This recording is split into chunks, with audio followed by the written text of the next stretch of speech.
Vous êtes rwandais, sénégalais, ivoiriens, gabonais, congolais, bref, la liste est longue. Vous avez décidé d'étudier à l'étranger, mais à la fin de vos études, vous vous posez beaucoup de questions et parmi lesquelles il y a une qui revient le plus souvent. Faut-il rentrer au bercail après ses études à l'étranger? C'est donc la problématique que nous allons décortiquer en première partie d'émission Génération News, l'émission qui prend à cœur toutes les problématiques liées à la jeunesse et tout ce qui fait le buzz sur les réseaux sociaux. Vous connaissez bien le procédé de cette émission. En seconde partie, nous aurons un autre sujet, nous allons parler entrepreneuriat. Comment se démarquer sur les réseaux sociaux en tant qu'entrepreneur? Vous savez, en Afrique, nous avons des jeunes talentueux, mais qui ne savent pas comment être singuliers. Nous allons en parler dans cette émission. Nous avons déjà nos invités sur ce plateau. C'est un réel plaisir de vous avoir sur ce plateau. Jeanne, je commence par toi, la jeune fille sur ce plateau. C'est un réel plaisir de t'avoir ici. Merci d'avoir accepté notre invitation. Le plaisir est partagé, Sylvie. Merci beaucoup. Et Ibrahima, merci également à toi d'avoir accepté l'invitation de Génération News. C'est moi qui vous remercie, Sylvie. Massamba, merci également à toi d'avoir accepté notre invitation. Merci Simi, c'est moi qui vous remercie. Et nous allons finir avec notre cher ami, c'est sa deuxième participation ici. Daniel, merci également à toi. C'est toujours un plaisir d'être là. Voilà, donc c'est la première fois, Jeanne, de participer à cette émission. Ibrahima également, Massamba, mais je suis très ravie déjà de vous avoir sur ce plateau. Alors, nous allons, avant de commencer même cette émission, je vais parler de ce sujet, j'aimerais qu'on brise un peu la glace. S'il faut aller à l'étranger, nous sommes au Sénégal, on est d'accord. S'il faut aller à l'étranger, Jeanne, pour aller faire une formation spécifique qui te permettra d'évoluer dans ta carrière, quel est le pays que tu choisiras? Objectivement, ce sera peut-être le Canada. On a dit en Afrique. Ah, en Afrique, je n'ai pas compris, pardon. En Afrique, peut-être le Maroc, pourquoi pas? Très bien. Ibrahima, quel pays? Je reste au Sénégal. Ah bon, même s'il faut faire ta carrière, une formation spécifique, tu crois que tu peux tout trouver ici? Oui. Très bien. Massamba? Effectivement, je pense que ça dépend de toute évidence de la formation que j'opte à faire. Oui. Oui. Quel est le pays que tu choisiras? Juste un mot. Bon, ça dépend de la formation, mais je dirais quand même le Sénégal. Le Sénégal. Effectivement. Vous restez au Sénégal, d'accord. Donc, quand je dis vous, je parle d'Ibrahima et toi. Oui, Daniel, toi, tu es gabonais, tu es au Sénégal, donc tu me diras? Le Sénégal aussi. Je suis ici. Ah, c'est le Sénégal qui gagne sur ce plateau-là. Alors, je commence avec toi, Massamba. Justement, on parle de rentrer au bercail. On comprend tout de suite, c'est quelqu'un qui est allé à l'étranger, qui a fait ses études et qui voudrait rentrer. Que penses-tu justement déjà de cette décision de vouloir rentrer chez soi?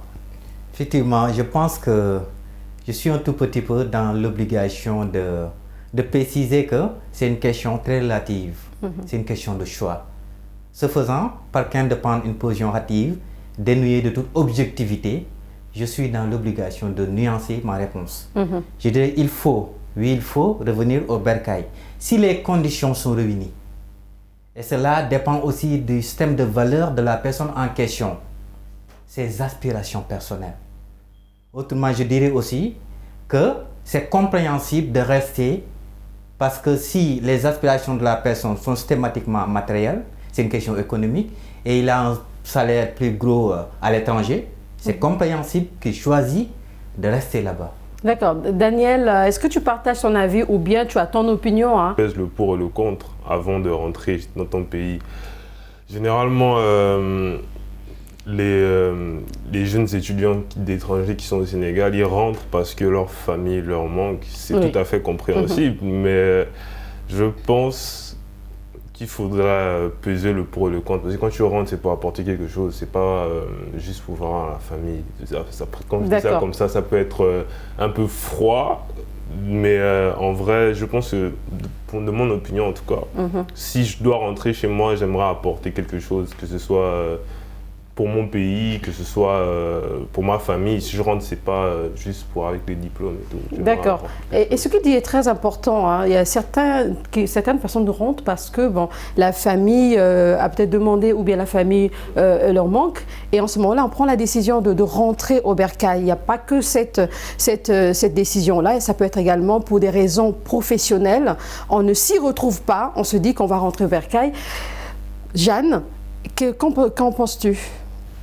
Je vais rebondir sur leur réponse. Tout est question de choix. Et tout dépend aussi de la vision de la carrière qu'on aimerait avoir. Si on trouve que le pays d'accueil dans lequel on a eu à faire ses études pourrait répondre aux attentes que l'on a, on peut rester sans souci. Sinon, pourquoi ne pas revenir à la terre-mère? D'accord. Tout à l'heure, quand j'ai posé la question à Ibrahima, j'ai remarqué que vraiment, il aime son pays, il aime le Sénégal.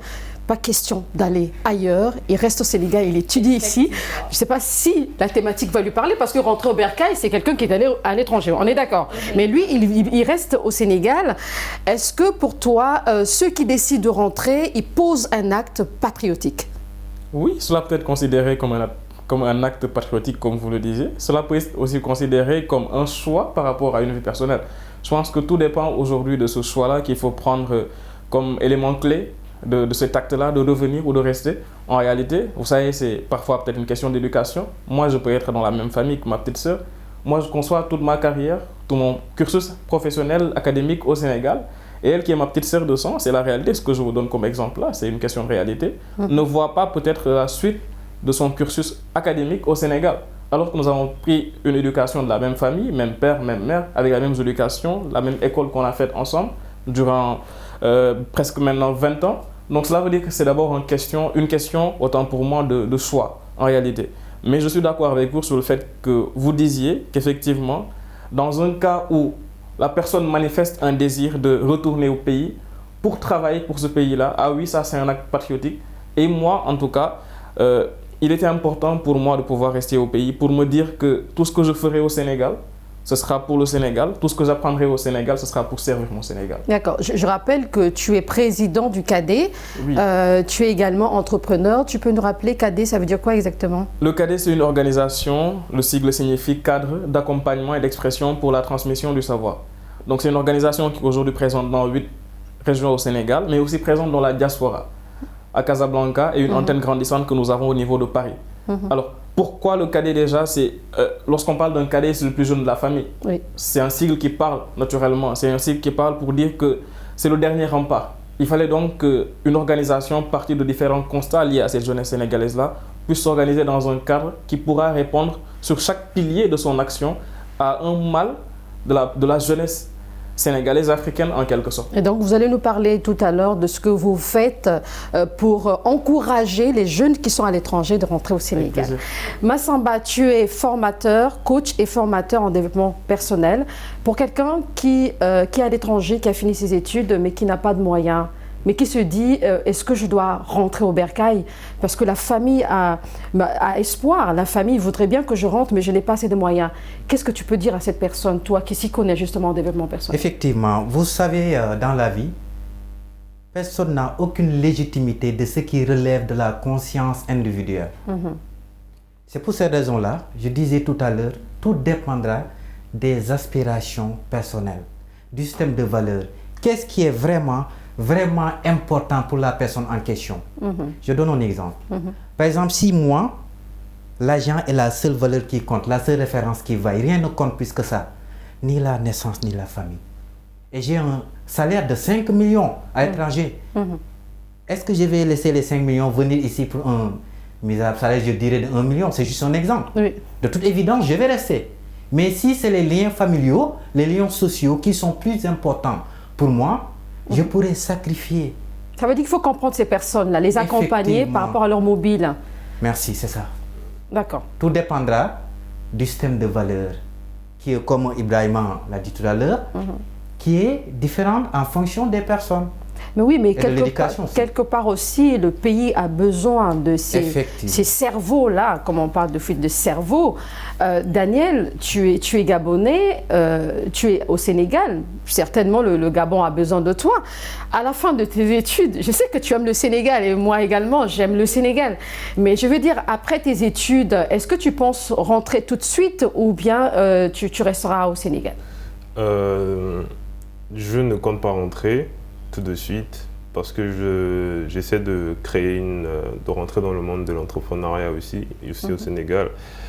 Et j'estime que quand on va à l'étranger, c'est pour apprendre.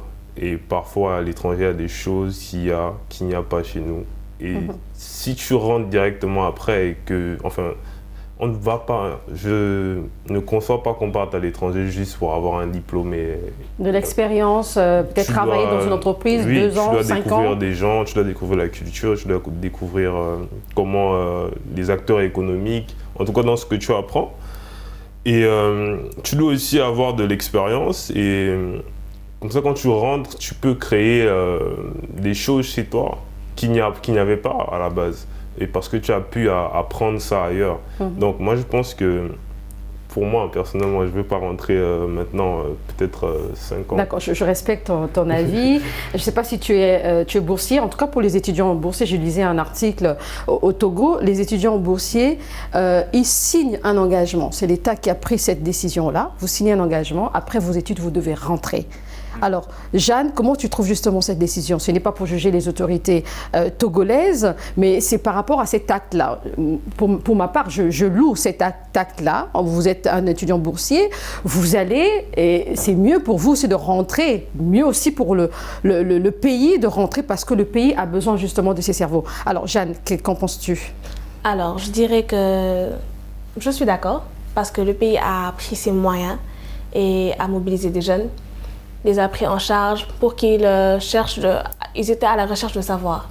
Du coup, si toi tu vas à la cueillette et que tu as récupéré ce pourquoi tu t'étais levé, logiquement c'est que tu devrais retourner au pays. Après, libre à toi d'y retourner ou de travailler sur place. Mais sinon, je suis très d'accord avec... Mais quelque part aussi, il faudrait que les autorités préparent tout ce qu'il faut pour permettre à ces jeunes-là de rentrer. Je ne sais pas comment vous le pensez, Ibrahima. C'est très bien, lorsqu'on prend ce genre d'engagement-là, on peut signer, oui, je vais revenir. Mais imaginez un peu ce jeune homme-là qui arrive à l'étranger, qui se retrouve à l'étranger, qui a un bon salaire. Est-ce qu'il doit rentrer? Est-ce qu'il doit respecter justement cet engagement-là? Tout à fait, Sirmi, vous voyez dans ce thème, ce qui est plus plaisant, je pense, c'est la nuance qu'il faudra tenir entre l'obligation et ce qu'il faut en réalité. Il y a un besoin et une obligation, le devoir. Est-ce qu'il doit rentrer? Moi, je pense que c'est une politique excellente à louer, qui est celle de pouvoir faire revenir, entre guillemets, de force, parce que lorsqu'on signe un contrat, on est lié à ce contrat-là. C'est un contrat moral d'engagement pour revenir en réalité. Mais effectivement, est-ce que toutes les conditions sont réunies pour qu'aujourd'hui, l'épanouissement professionnel, intellectuel de ce jeune-là qui a pu quand même lui-même avoir ce diplôme-là à l'étranger puisse être réuni dans son pays d'origine? C'est une question de choix. Est-ce qu'aujourd'hui, ce retour-là lui permet d'avoir son plan de carrière souhaité, dessiné, tracé au pays? C'est tout un choix aujourd'hui. Est-ce que retourner le pénalise? Là, peut-être, c'est une politique qu'il faut revoir. Est-ce que maintenant, dans un autre sens, on peut le voir d'une manière beaucoup plus holistique, de manière beaucoup plus globale, dire que le retour de tous ces étudiants-là nous permettra de bâtir un pays sur la base de la crème intellectuelle qui a fait un peu partout parmi les pays de l'Afrique. Vous voyez, un jeune qui a fait le Sénégal, l'autre qui a fait le Rwanda, l'autre qui a fait le Maghreb. S'il se retrouve peut-être dans différents cadres, s'il se retrouve dans un pays, je pense que c'est une bonne graine pour bâtir. Mais aussi, c'est beaucoup qui sont à l'étranger, même pas, je ne parlerai même pas de cet engagement que l'État peut faire signer à ces jeunes étudiants, mais je parle de façon générale. Les gens qui arrivent à l'étranger, ils finissent leurs études, mais ils se disent pourquoi rentrer? Je préfère encore rester à l'étranger, je suis bien, j'ai un bon salaire, même si ma mère est au pays, je préfère encore envoyer des sous parce que quand je rentre, je ne sais même pas si je veux trouver du travail. Justement, comment tu vois un peu cet avis de cette personne qui se dit « Malgré tout, je ne rentrerai pas parce que je me sens bien à l'étranger ». Effectivement, parce qu'en fait, les actions de l'homme, les choix, non-choix, en tant qu'être humain, sont guidés soit par la folie, soit par l'intérêt. Et là, je vais préciser, quand je parle d'intérêt, je ne parle pas tout simplement d'intérêt financier, mais il y a un nombre incalculable d'intérêts possibles. Maintenant, il faut, quand vous parlez de politique, j'ai précisé même, il y a des pays qui ont arrêté ces bourses d'excellence. Parce qu'on voit que c'est la crème intellectuelle du pays qui véritablement reste à l'étranger. Mais est-ce que c'est une bonne façon d'arrêter justement cette crème-là? Effectivement. Il faut plutôt voir d'autres aspects et permettre à ces jeunes-là de rentrer. C'est toujours bien aussi d'aller à l'étranger, apprendre et rentrer. C'est là où j'allais rebondir en fait. Prenons l'exemple du Rwanda. Paul Kagame, quand il a véritablement donner un nouveau souffle à son pays. Il y a beaucoup qui étaient à l'extérieur, mais sont venus investir dans le pays parce que les conditions étaient revenues. Mais si la qualité de vie du pays en question est complètement biaisée, on voit du tout et du n'importe quoi, instabilité politique et tout, du vol par-ci par-là. Ça n'encourage pas les jeunes. Ça n'encourage pas, et l'éducation aussi pour les enfants ne sera pas au rendez-vous. Là, c'est compréhensible que la personne en question prend la décision, le choix de rester là-bas, parce que ses intérêts sont là-bas. Mais si on veut véritablement faire entrer au bercail cette tête qui est partie faire des études à l'extérieur, il faut revoir la politique d'une manière holistique du pays. Mais je suis d'accord avec ce qu'il est en train de dire, je suis d'accord avec Massamba. Daniel, on remarque quand même, il y a des gens qui rentrent aussi en Afrique, que ce soit au Sénégal, en Côte d'Ivoire, il y a beaucoup de jeunes qui prennent la décision de rentrer parce qu'ils pensent d'abord à leur pays ou encore à leurs parents. Daniel, pour des gens qui rentrent, est-ce qu'aujourd'hui, quel est le message, le conseil que tu peux donner à un jeune qui a fait droit en France, et quand il rentre, il se dit que je ne peux pas investir ou bien travailler en mettant en exergue le droit. Est-ce qu'aujourd'hui, ce jeune homme-là peut envisager autre chose? Déjà, moi je pense qu'il faut d'abord savoir pourquoi on rentre. Et ce qu'on rentre forcément, c'est pour faire ce qu'on a appris à l'école. C'est-à-dire le diplôme pour lequel je pense qu'en Afrique, on a besoin d'entrepreneurs. Et on a besoin des entrepreneurs. Tu n'as pas besoin d'avoir un diplôme pour faire de l'entrepreneuriat. Quelqu'un qui a fait droit en France ne va pas trouver forcément les mêmes conditions pour exercer le diplôme qu'il a fait. Et il y a beaucoup de besoins en Afrique. Il y en a beaucoup. Et là, on parle de quelqu'un qui est en France. La reconversion, moi je peux même prendre l'exemple de Fatima Diawara, qui est une Guinéenne. Elle a fait ses études, elle a commencé en Guinée, ensuite elle est partie en Espagne. Elle a un diplôme en droit. Mais quand elle est rentrée, elle s'est dit qu'elle ne pouvait pas encore continuer en droit. C'est la première femme même qui a créé le smartphone africain. Le smartphone qui respecte les règles africaines. C'est une Guinéenne. Pourtant, elle a duré en Espagne, mais elle est rentrée. Ça, c'est un exemple que je prends comme ça. Ça peut être également d'autres personnes. C'est dans le même sens que je pose la question. Quel conseil tu peux donner à toutes ces personnes qui hésitent, qui se disent que j'ai fait 7 ans en droit, ou je ne sais pas moi, n'importe quelle discipline? Est-ce que cette personne peut quand même rentrer sachant que cette personne ne pourra pas évoluer dans ce domaine-là? Moi, je pense qu'il y a beaucoup de besoins. Et déjà, le fait d'avoir fait 7 ans en droit ne veut pas dire que quand tu fais autre chose, c'est que tu as perdu du temps. Tu as appris le droit, ça peut t'aider à ouvrir un business aussi. Mais il faut être réaliste. Tu as fait droit en France, peut-être que tu vas trouver du travail, mais en vrai, on est en Afrique et nos institutions ne sont pas très fortes. Et il faut rester très réaliste dessus. C'est pas toutes, hein. Bon, je parle en général.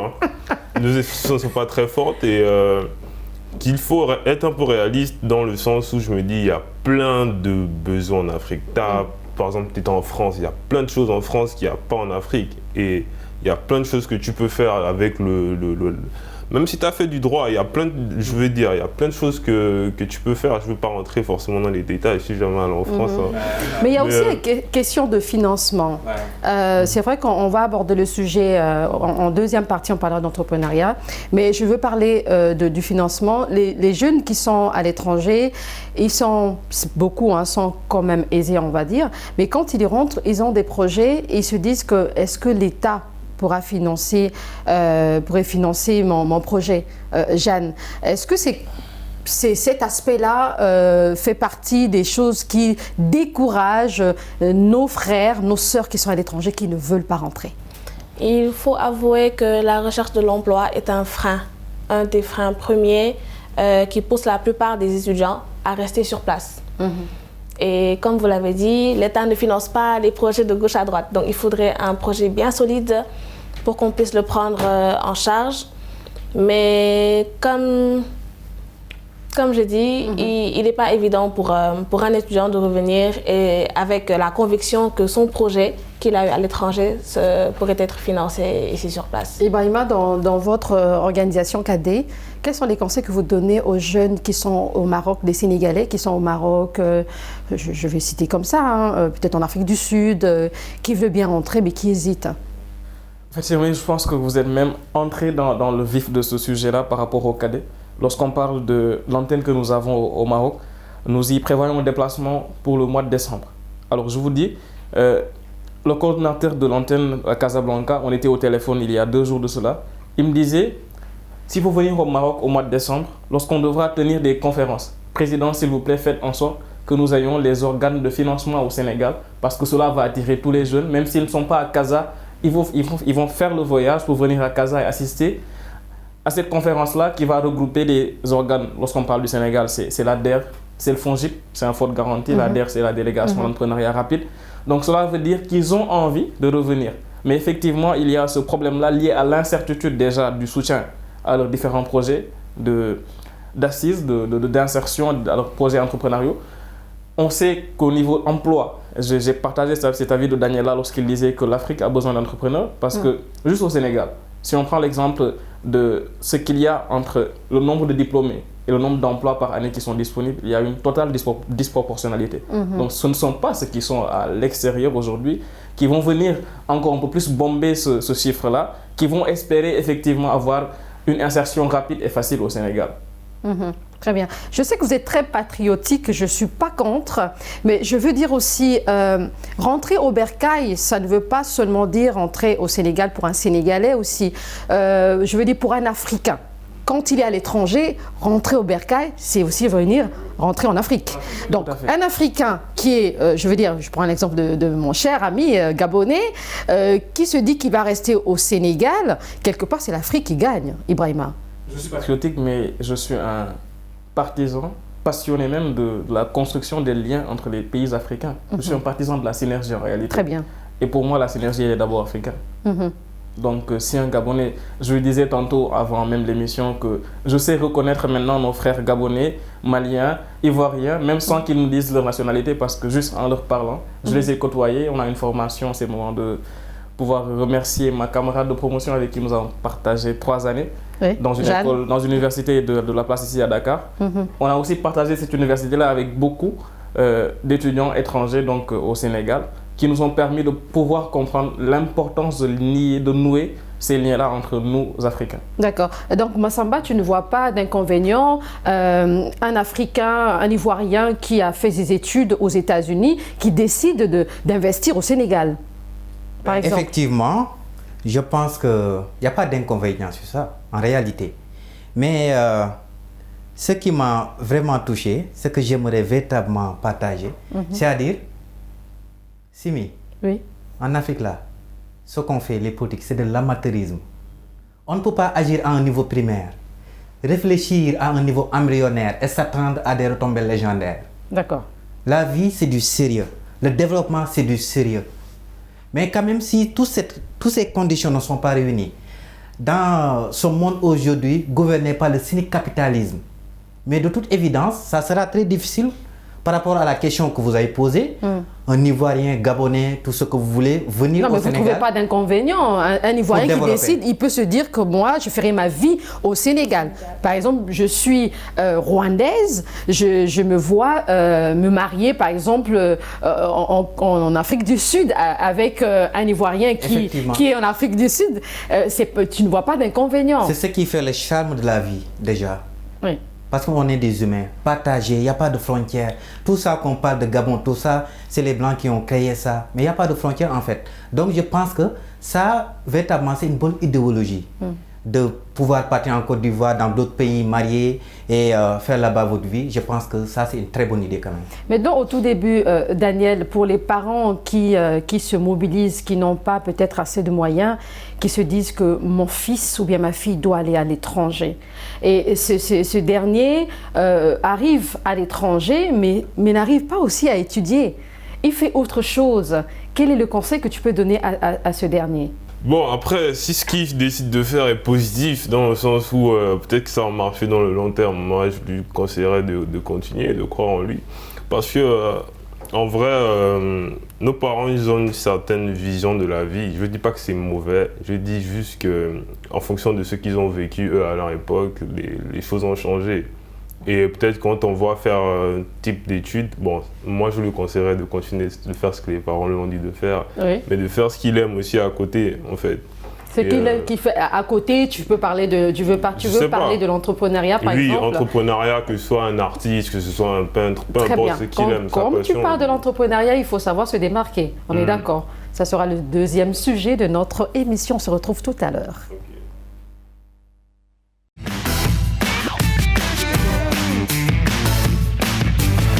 Et c'est la deuxième et dernière partie de Génération News. Je suis toujours avec mes invités. Jeanne, tu es entrepreneur. Ibrahima, tu es entrepreneur également et président du cadet. Social. Merci beaucoup pour la précision. Massamba, tu es coach et formateur en développement personnel. Également, Daniel, étudiant en marketing. Alors, on parle de comment se démarquer sur les réseaux sociaux en tant qu'entrepreneur. Je commence avec toi, Jeanne, parce que tu es entrepreneur. Tu vas nous parler, certainement, tu as des stratégies à nous donner, comment se démarquer sur les réseaux sociaux. Je rappelle que tu as créé ton entreprise, tu en as 2, c'est ça? Exactement. En 2021, en pleine période de pandémie. Comment tu as fait pour te démarquer? Alors, il faut avouer que la vague du Covid-19 a soulevé une très grande masse d'entrepreneurs. Alors, tout se faisait sur les réseaux sociaux. Il y a plusieurs manières de se démarquer. De la manière traditionnelle, la manière financière. Et celle qui se joue plus au Sénégal, c'est avec les influenceurs. Alors, Sirmi, tu es influenceuse, tu as une très grande audience. Je viens, je te propose mes services et je te demande de les faire passer sur tes réseaux. Et c'est comme ça, en fonction de toi, la communauté que tu as, que ma communauté se crée. Et c'est comme ça que nous faisons. Nous avons aussi par exemple, je prends mon exemple. Oui, bien sûr. C'est de partager à chaque fois avec mon entourage. Ce qui fait que les amis à Ibrahima, ils verront, à Massamba, à Daniel, et c'est ce qui crée une plus grande influence. Donc tu as une grande communauté, une forte communauté. Voilà. Et ce n'est pas de se limiter à la relation client-vendeur, mais c'est de créer une relation. Et ça, c'est par rapport aux stories, aux jeux concours, aux meet-up, les rencontres que l'on fait et les événements que l'on peut organiser comme ça. J'aime bien ce qu'elle dit, Ibrahima, il ne faut pas se limiter à la relation client, il faut faire plus que ça. Et toi, tu es entrepreneur social, donc il y a une différence justement entre entrepreneur très simplement et aussi entrepreneur social. Alors, tu fais quoi exactement? Écoutez, c'est un terme qu'il ne faut pas du tout complexer en réalité, c'est juste celui qui entreprend. Moi, je pense que même le fait de pouvoir se laver le matin, c'est une question d'entreprise.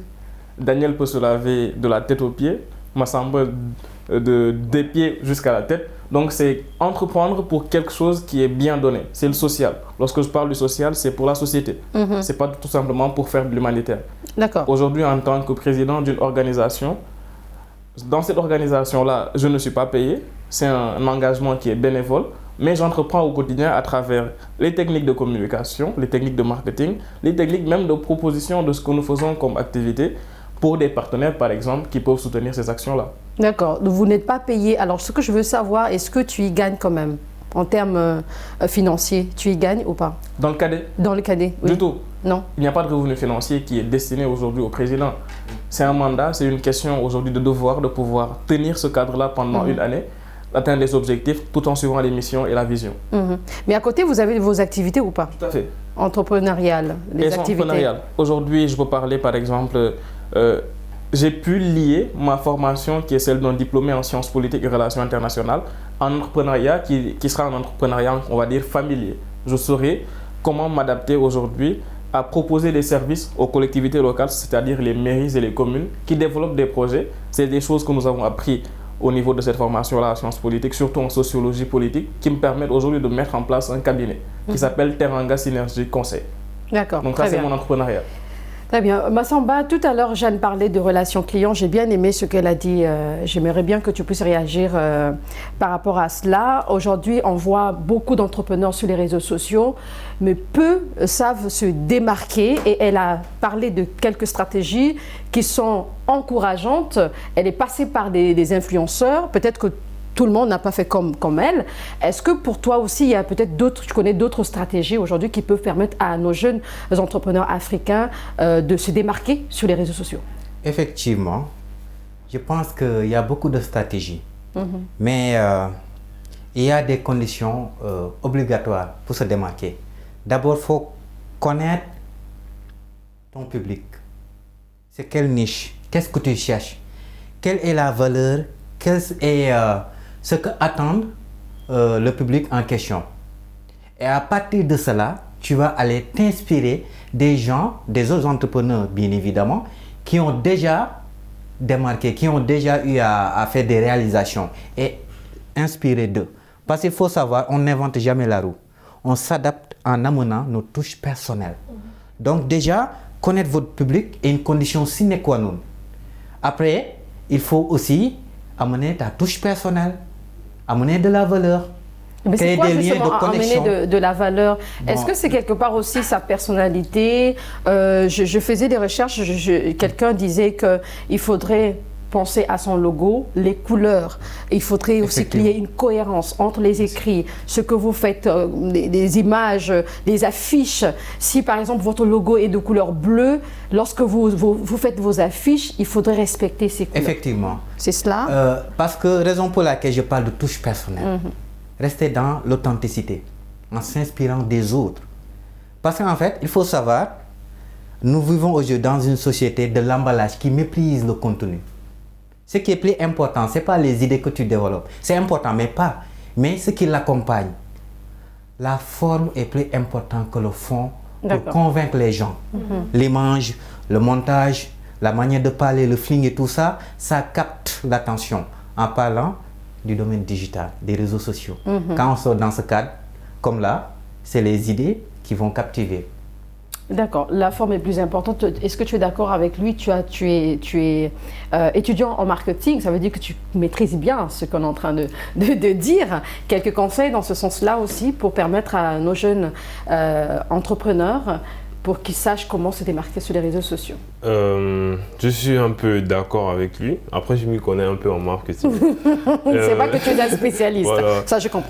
Et déjà, je pense qu'il y a quelque chose qu'il faut prendre en considération. Est-ce que ça, le marketing, la façon dont on veut se démarquer, est-ce que c'est pour un branding personnel ou c'est pour une entreprise? Parce que c'est quand même assez différent. Pour une entreprise, on va respecter la charte des couleurs du logo, on va chercher à le besoin, connaître la cible, s'adapter, créer une relation client, créer une communauté autour de la marque en question. Mais pour un branding personnel, les choses sont un peu plus, je dirais, aléatoires, à partir sur certains réseaux aussi. Après, je pense que pour moi, la clé pour se démarquer sur les réseaux sociaux, c'est la régularité et surtout l'originalité aussi de ce que tu fais et le côté réel de ce que tu apportes. Beaucoup de gens aujourd'hui n'apportent pas quelque chose de vraiment de réel. En fait, ce que tu dis ou ce que tu apportes sur les réseaux, c'est pas forcément quelque chose qui répond à un besoin précis. Que ce soit n'importe quel besoin, que ce soit un besoin réel, genre un produit, que ce soit un besoin émotionnel.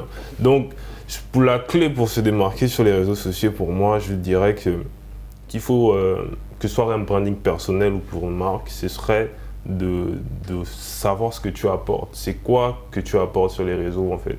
Est-ce que tu es là, tu es aussi censé être sur les réseaux pour apporter une réponse à un besoin? Maintenant, si tu apportes cette réponse-là, je me dis aussi il y a une façon de maintenir captif, ou bon, je dis captif, mais vraiment intéresser davantage sa communauté. Il faudrait mettre l'accent beaucoup plus sur son contenu, le contenu qu'on fait, le contenu qu'on propose. Jeanne, toi, tu proposes quoi par exemple? Tu fais quoi?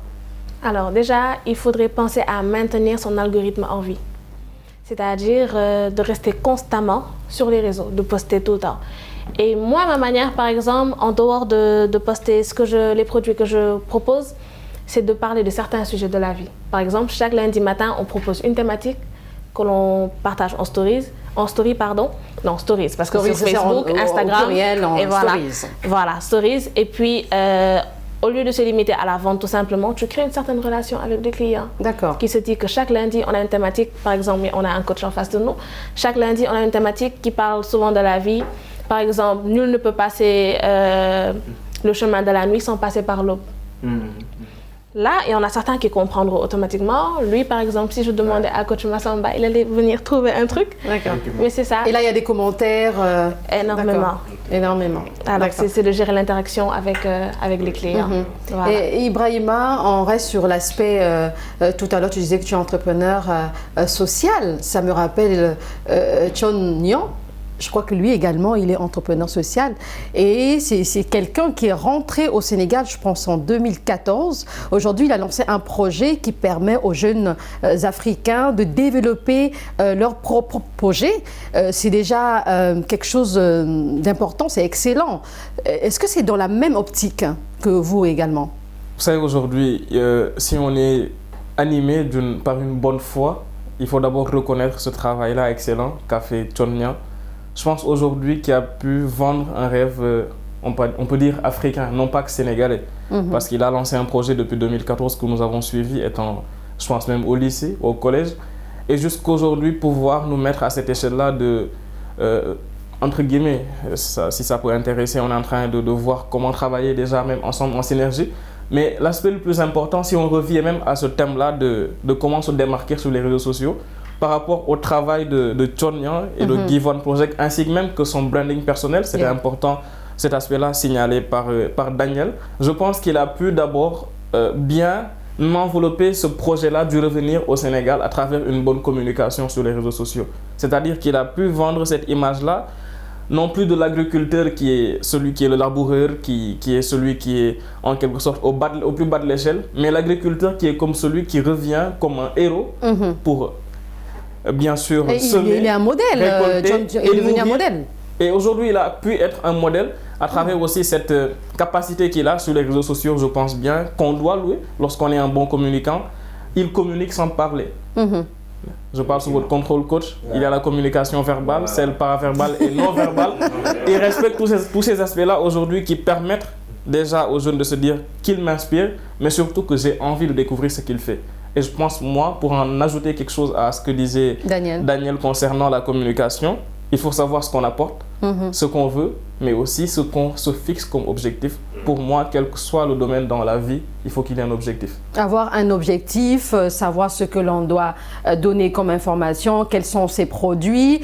Mais également, ce que j'ai remarqué, c'est comme si se démarquer sur les réseaux sociaux, il ne faudrait pas seulement être égoïste, du genre tu es là pour de l'argent uniquement.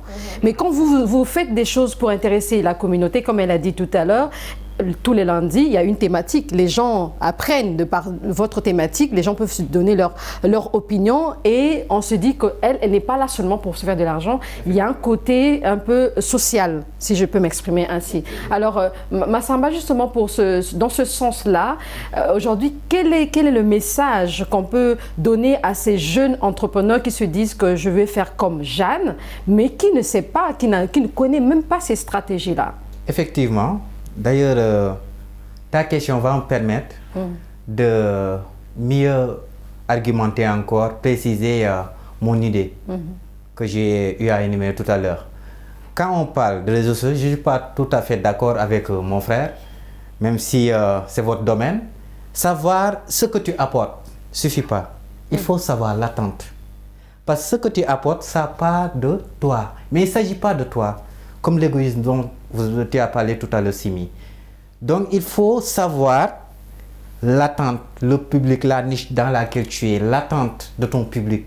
Et comment tu pourras amener du produit, de la valeur. Mais un bon entrepreneur, est-ce que c'est celui-là aussi qui crée l'attente, qui crée le besoin? Je veux dire, ouais, le besoin là, c'est d'apporter de la valeur, permettre aux autres, en fait, d'être comblés. Mais si tu dis... tu sais ce que tu apportes, oui, mais tu ne le fais pas pour toi, non? Pas pour toi qui? Seulement. C'est pour les Seulement. Je pense que Ibrahima veut réagir. Ouais. Là, je ne suis pas en phase. Et si vous me le permettez aussi. Oui, après, tu vas réagir. Si vous me le permettez aussi, je veux dire aujourd'hui, ceux qui possèdent ce qu'on appelle la connaissance et l'art de la transmettre, possèdent ce que le roi avait jadis, à savoir le pouvoir. Donc, il faut s'adapter par rapport à la communication des réseaux sociaux. C'est très très important. Alors, permet à Ibrahima de réagir. Je crois qu'il veut dire quelque chose. Oui. Je pense rapidement, je vais parler et donner la parole à Daniel qui a été interpellé par rapport à ce sens-là. Ouais. Mais effectivement, lorsque Massamba dit qu'il n'est pas d'accord sur le fait que lorsqu'on apporte quelque chose, on ne le fait pas pour soi, je pense que lorsqu'on apporte quelque chose quand même, Daniel a bien dit savoir ce qu'on apporte. Lorsque le savoir précède, cela veut dire qu'on connaît même en termes de valeur, vu que c'est un terme qu'il a beaucoup utilisé sur ce plateau-là. C'est en termes de valeur, on est conscient de ce qu'on apporte en plus-value. En plus-value. La plus-value, c'est, j'ai trouvé, par exemple, c'est le domaine de la communication, à cette étape-là, à cet état. Moi, en tant qu'entrepreneur, je propose cette chose-là. Donc, je sais que je propose cette chose-là. Et en termes d'attente, cela va susciter le besoin, l'intérêt, la curiosité de celui qui doit consommer, de celui qui doit être intéressé par rapport à cette attente-là. C'est l'exemple qu'on a pris d'ailleurs de John Nyan. De John Nyan. Oui, c'est ce qu'il fait, oui. Là, il y a lieu de préciser. Hein, oui. Parce que oui, votre approche après, on va là, donner quand même la parole à Daniel. Hein, parce qu'il a été interpellé. Effectivement, quand vous parlez d'amener de la valeur, c'est une condition nécessaire, mais pas suffisante. Tu sais ce que tu apportes, oui, c'est une condition nécessaire. Et je crois qu'on dit la même chose. Hein. Mais non, je crois qu'on dit la même chose. On a un besoin, mais après on doit savoir ce que la communauté attend. On n'est pas là pour se faire seulement de l'argent, mais on se fait de l'argent pour nous d'ailleurs. Hein. C'est pas méchant, parce qu'un entrepreneur, qu'est-ce qu'il fait en premier? Il cherche de l'argent. Je veux dire en fait, la valeur que tu apportes. Oui. Si tu sais ce que tu apportes, ça part de tes choix, de ce que tu veux. Donc c'est une condition nécessaire, mais pas suffisante. Pourquoi c'est pas suffisant? Parce qu'il faut que cela rime avec l'attente de ton auditoire. Sinon, ça ne va pas marcher. On n'a jamais dit le contraire en tout cas. Non, c'est ce qu'il a dit. Ça, je pense qu'on parle de la même chose. On parle de la même chose. Bon, tu as été interpellé, oui. Tout à fait. Je pense que comme tu viens de le dire, Sirmi, on parle tous de la même chose. En fait, le fait que j'ai dit qu'il faut savoir ce que l'on propose en quelque sorte, ne veut pas dire qu'on ne tient pas compte de ce que les autres, de ce que le social veut, en fait. Et un truc que je voulais ajouter aussi, c'est, avant de parler côté social, moi je veux plus parler côté passionnel, en fait. Parce qu'en vrai, John Nyan, hein, moi je connais sur Instagram, j'ai vu c'est un gars, il a travaillé avec Barack Obama. Il y a beaucoup, hein, on a pris l'exemple de John Nyan, mais ils sont nombreux. Oui, je sais. Et en fait, je veux prendre son gars parce que moi je m'intéressais carrément pas à ce qu'il faisait. Je me suis dit, je suis allé sur son feed et j'ai vu souvent il organisait il appelait un DJ et tout. Moi qui connais rien, qui m'intéressait carrément pas au projet, ça m'a poussé à aller checker en fait. C'est l'une de ses stratégies, oui, on peut dire. Et pourquoi je dis ça en fait? Il faut apporter ce qu'on aime aussi. Il faut vraiment, je sais pas comment dire ça. Je vais prendre l'exemple d'un autre de mes grands frères qui fait de la mode. Et qui au début il a commencé, personne ne regarde la mode de base en fait, la mode africaine en tout cas, généralement on regarde Louis Vuitton et tout. Il a commencé sa mode, on s'est dit bon le gars il fait rien. On ne fait pas de publicité gratuite ici. Oui. Non, je ne vais même pas citer son nom. Je vais pas citer son nom. Et actuellement ça a vraiment pris et il a convaincu en fait. Déjà moi il m'a convaincu de regarder ce qu'il fait parce que c'est vraiment beau actuellement, même si je ne vais pas citer son nom. Mais alors non, son nom, il n'y a pas de souci, je parlais plutôt des marques. Oui. Voilà. Alors, il s'appelle Leggin. Oui, il n'y a pas de problème. Et actuellement, il a convaincu en fait les autres de regarder ce qu'il fait et d'acheter même ses produits. Ce que je veux dire par là, c'est que aujourd'hui, on crée des tendances. C'est pas à chaque fois on regarde ce que l'audience veut. C'est vrai que ça marche de regarder ce que l'audience veut, mais si parfois, il faut créer la tendance. Et surtout en Afrique, on a besoin de ça pour dynamiser. On doit arrêter à chaque fois de copier de ce que les autres font, mais de créer quelque chose qui est...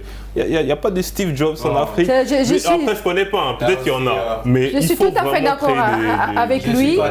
Moi, je suis tout à fait d'accord avec lui. Je vais m'expliquer. En tant qu'entrepreneur, il faut être créatif.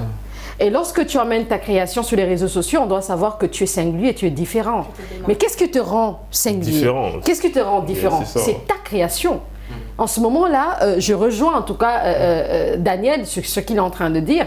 Après, on peut s'attendre, il faut qu'on sache ce que la communauté veut.